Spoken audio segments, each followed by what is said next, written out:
कबूतरबाजों के खिलाफ एक्शन। जिले इंतजामिया ने रेड जोन में वाक़ तमाम कबूतरबाजों के डरबे मिसमार करके 300 कबूतर कब्जे में ले लिए।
कबूतरबाजों के खिलाफ एक्शन। जिले इंतजामिया ने रेड जोन में वाक़ तमाम कबूतरबाजों के डरबे मिसमार करके 300 कबूतर कब्जे में ले लिए। मजीद जानते हैं समा के नुमाइंदे नदीम खान से। जी नदीम।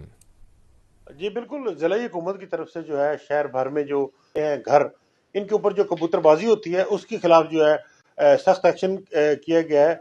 इसके ऊपर कार्रवाई करते हुए कई जो कबूतरों के डरबे थे उनको ख़त्म करवा दिया गया है और कबूतरों को कब्जे में ले लिया गया है। इस वक्त म्युनिसिपल कॉर्पोरेशन ऑफिसर जोए बलोच हमारे साथ मौजूद है, मजीद उनसे जानते हैं। इस हवाले से हमने ये पहले भी बेशतर दफ़ा मनादी भी करवाई है, हमने नोटिस भी इशू किए हुए हैं। तो फिर भी जो लोग बाज नहीं आते फिर उनके कबूतर जब्त कर लिए जाते हैं, उनके पिंजरे डिमोलिश कर लिए जाते हैं और मजीद कानूनी कार्रवाई भी की जाती है।